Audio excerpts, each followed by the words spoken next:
नमस्ते दोस्तों, आपका स्वागत है हमारे चैनल पर। तो हम जो है क्लास 6 का क्वेश्चन आंसर मैं आप लोगों को कराऊंगी। क्लास 6 एसएसटी का चैप्टर 7 का।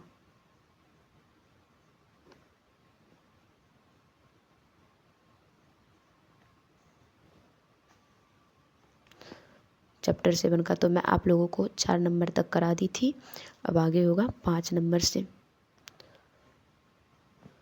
तो आप लोग अपनी नोटबुक और पेन तैयार रखिए, मेरे साथ आप भी लिखते जाइएगा ताकि आपको पता भी नहीं चलेगा और आपका नोट्स बन जाएगा। इसीलिए मेरे साथ लिखते जाइएगा आप लोग।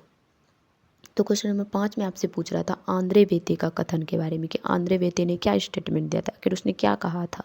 तो हम लिखते हैं बड़ा ही प्यारा स्टेटमेंट दिया था, बड़ा ही प्यारा उसने कहा था, बहुत अच्छी बात कही थी। तो आंद्रे बेते का कथन यहाँ लिखते हैं।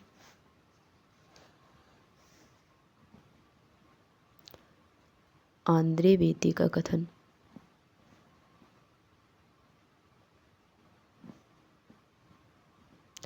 आंद्रे बेते का कथन।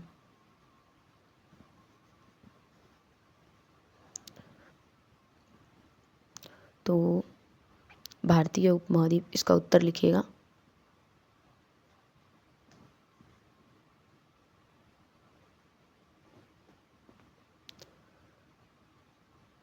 भारतीय उपमहाद्वीप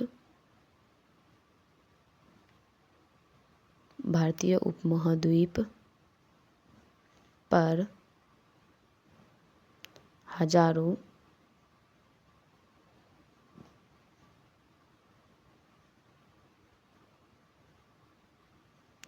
जातियां और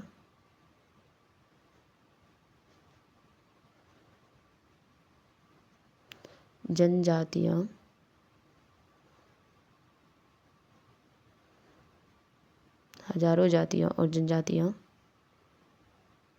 भारतीय उपमहाद्वीप पर लिखिएगा ऐसे करके कि हजारों जातियां और जनजातियां इतिहास की शुरुआत से ही और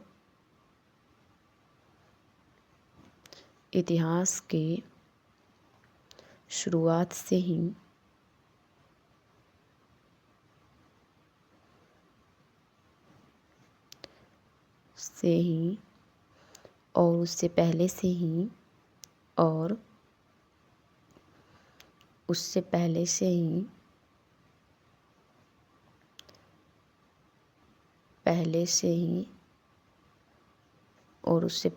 ही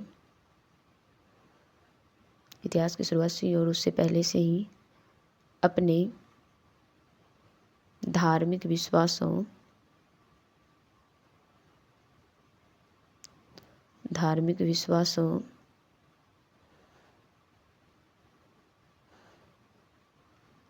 और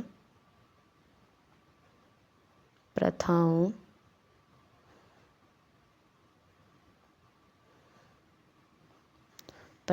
में एक दूसरे को, यहाँ पे मैं एक दूसरे लिखी हूँ, एक दूसरे को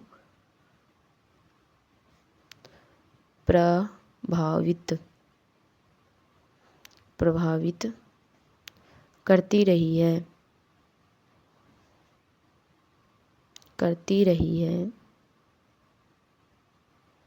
एक दूसरे को प्रभावित करती रही है। यह बात व्यापक रूप से स्वीकार किया जाता है।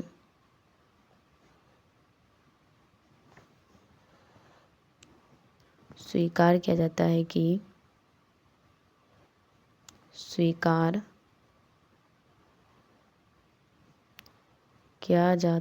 कि आदिवासी धर्म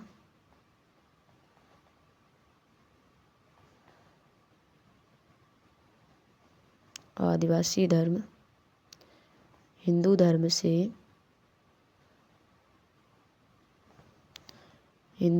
से प्रभावित रही है, लेकिन यह भी उतनी ही सच है, लेकिन यह भी उतनी ही सच है,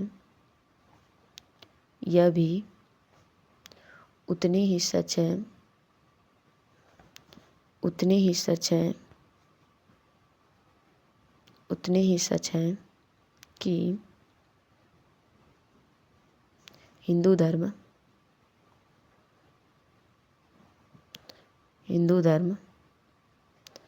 न केवल अपने प्रारंभिक चरण में, केवल अपने प्रारंभिक चरण में अपने प्रारंभिक चरण में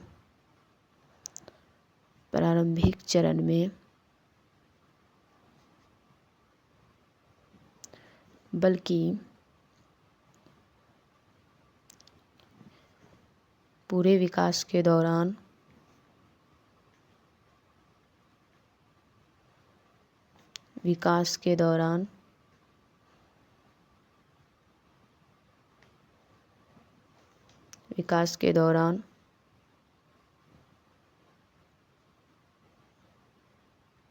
आदिवासी धर्म से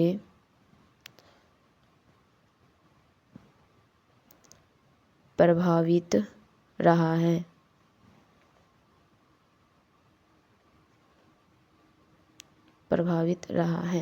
देखिए यहाँ क्या कह रहा है, मैं आप लोगों को समझा देती हूँ। आंद्रे बेते का कथन ये था, उनका स्टेटमेंट ये था, उनका कहना ये था कि भारतीय उपमहाद्वीप पर हजारों जाति, बहुत सारी जाति और जनजातियाँ इतिहास की शुरुआत से ही और उससे पहले से ही, जब इतिहास शुरू नहीं हुआ था उससे पहले से भी ही अपने धार्मिक विश्वासों, अपने धर्म के प्रति जो उनका विश्वास था, उनकी प्रथा, जो रीति रिवाज था, में एक दूसरे को प्रभावित करती रही है, एक दूसरे को प्रभावित करती रही है। और यह बात यह व्यापक रूप से स्वीकार किया जाता है, यह बात या फिर यह व्यापक रूप से स्वीकार किया जाता है, बात लिख दीजिएगा तो सेंटेंस बेटर है।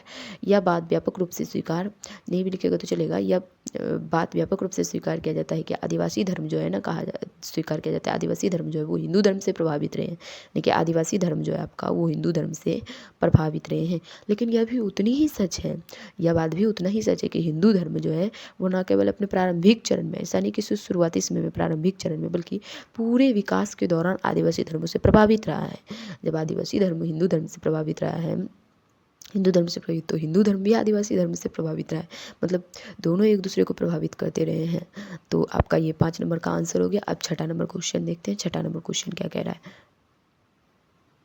तो 6 नंबर आपका क्वेश्चन जो है कह रहा था कि मतलब देवी देवताओं के नाम लिखना है और उनसे जुड़े त्यौहार लिखना है। तो एक साइड लिखेंगे हम लोग देवी देवता का नाम, और एक साइड उनसे जुड़े त्यौहार लिखेंगे, उनसे जुड़े त्यौहार, उनसे जुड़े त्यौहार लिखना है। तो देवी देवता में आप बहुत सारे देवी देवता आप लोग लिख सकते हैं। दुर्गा माता अपने मन से, दुर्गा माता, इनसे जो जुड़े त्यौहार है वो आपका नवरात्रि, और ये लक्ष्मी, अगर इसकी बात करें तो इनसे जुड़ा त्यौहार है आपका दिवाली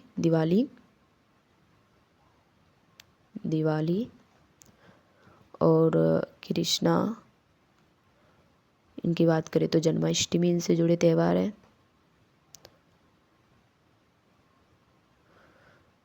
जन्माष्टमी, और अगर शिव की बातें करें तो महाशिवरात्रि,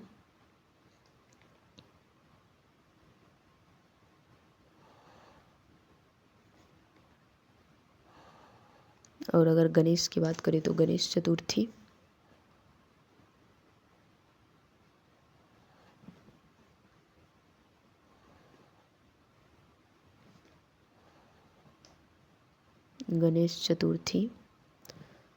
चलिए, तो 6 नंबर भी आपका कंप्लीट हो गया। अब आगे 7 नंबर में कह रहा था कि आपको जो है ना जनजातीय समूह का नाम लिखना है, 2 या फिर 3 ठो, तो मैं 3 लिख देती हूँ, ठीक है। उसके जनजातीय समूह का नाम लिखना है और आपको मतलब कि उनके जो है जनजातीय समूह की परंपरा बताना है और उनके जो विश्वास प्रणाली है ना वो बताना है। ठीक है, तो 7 नंबर में आप लोग लिखेगा, एक साइड हम जनजातीय समूह लिखते हैं।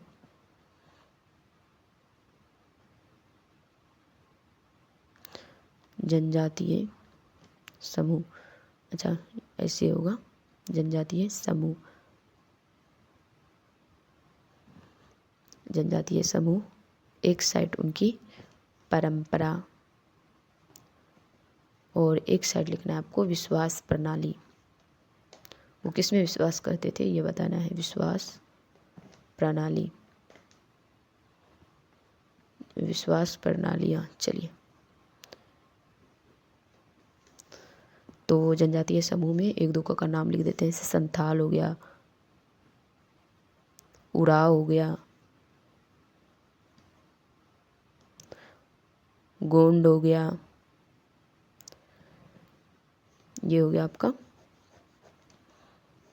तीनों जनजातीय समूह का नाम लिख दिए। अब जो है हम नाम लिखने के बाद इनकी परंपरा बताएंगे। तो संथाल की जो है ये ढोल नृत्य ये सारी चीज़ें लिख सकते हैं, ढोल हो गया, नृत्य हो गया।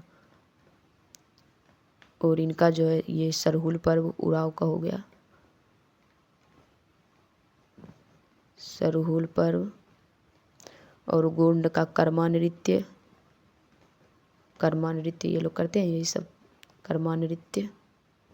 और विश्वास प्रणाली की अगर हम बातें करें तो ये आपका जो है प्रकृति पूजा में, प्रकृति पूजा में विश्वास करते हैं, प्रकृति को पूजा करते हैं। और ये जो है आपका वृक्ष पूजा में, वृक्ष, वृक्ष भी तो प्रकृति है ना, तो उससे कोई ज़्यादा दिमाग लगाना है नहीं, तो वृक्ष पूजा हो गया। और आपका इसमें अगर बात करें तो ये आत्मावाद, आत्मा की पूजा करते हैं, ये आत्मवाद में ज़्यादा विश्वास रखते हैं, विश्वास प्रणाली ज़्यादा विश्वास रखते हैं, आत्मवाद में आत्मा की पूजा करते हैं।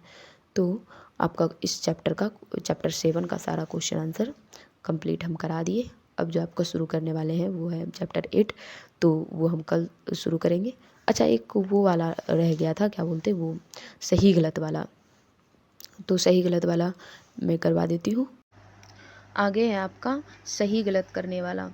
तो सही गलत में कौन सही है और कौन गलत है ये बताना है। तो कह रहा है आपका नंबर 1 है, वैदिक ऋचाओं को ताड़पत्र की पांडुलिपियों पर लिखा जाता था। वो बाद में लिखा गया वो बात अलग है, लेकिन आपके जो किताब में जिक्र किया गया है ना, तो आपकी किताब में श्रुति कहा गया, यानी कि सुना हुआ, यानी कि मौखिक, यानी कि एक मुँह से दूसरे मुँह में जो सुना जाता है ना, एक कहा जाता है, तो उनको, तो ये जो है आपका कथन क्या है, गलत है। इसमें आप लोग गलत लिखिए, ये आपका गलत है, इसमें आप लोग गलत लिखिए। अब आगे कह रहा है वेद भारत का सबसे प्राचीन ग्रंथ है। जी हाँ, वेद भारत का सबसे प्राचीन ग्रंथ है, ये कथन आपका सही है, इसमें आप लोग सही लिखिए। आगे कह रहा है वैदिक कथन, एकम सद विप्रा बहुधा वदंती में ब्रह्मांड की शक्तियों की एकता का मान्यता प्रकट होती है। तो एकम सत बहुधा विप्रा बहुधा वदंती का मतलब होता है कि सत्य एक ही है, लेकिन मनुष्य उसको अलग अलग नाम दे दिए हैं। एकम सत विप्रा बहुधा वदंती का मतलब होता है सत्य एक ही है, लेकिन मनुष्य जो है ना उसको अलग अलग नाम दे रखे हैं। तो ये आपका क्या है, ये आपका कथन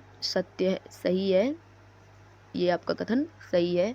अब अगला आपका कह रहा है, तो आप लोग मेरे साथ करते जाइएगा, ठीक है ना। तो अगला आपका क्या कह रहा है, बौद्ध मत वेदों से अधिक पुराना है। तो जी नहीं, बौद्ध मत तो वेदों से अधिक पुराना नहीं है, बौद्ध मत बाद में आया है, तो वेदों से अधिक पुराना नहीं है, ये कथन आपका गलत हो जाएगा।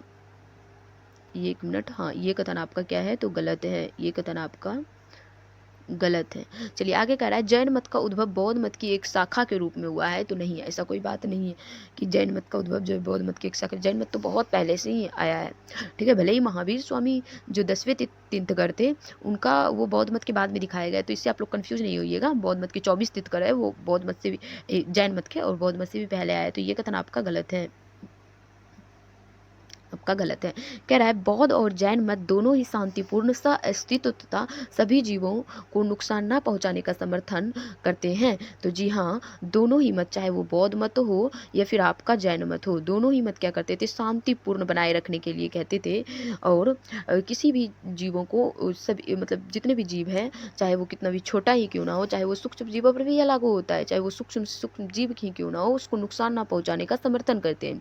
तो ये कथन आपका हो जाएगा सही, अब अगला आपका क्या कह रहा है कि जनजातीय विश्वास प्रणाली आत्मा और छोटे देवों तक सीमित है। तो नहीं, ऐसा कोई बात नहीं है। जनजातीय विश्वास प्रणाली जो केवल आत्मा और छोटे देवों तक ही सीमित नहीं है, इनकी एक जटिल संस्कृति होती है, इनकी जो परंपरा है, जो रीति रिवाज है, काफ़ी ज़्यादा जटिल होती है, काफ़ी ज़्यादा मतलब कि बहुत बड़े होते हैं। सिर्फ इतना तक ही सीमित नहीं है, आत्मा और छोटे देवों तक ही सीमित नहीं है। तो ये कथन हम लोग गलत कह सकते हैं, ठीक है ना। तो ऐसे ही अगर आसान तरीके से कॉन्सेप्ट के साथ पढ़ना चाहते हैं तो जल्दी से हमारे चैनल को सब्सक्राइब कर लीजिए, ताकि आपको मेरा वीडियो कहीं ढूंढना ना पड़े। आज इतना ही रहने दीजिए, तब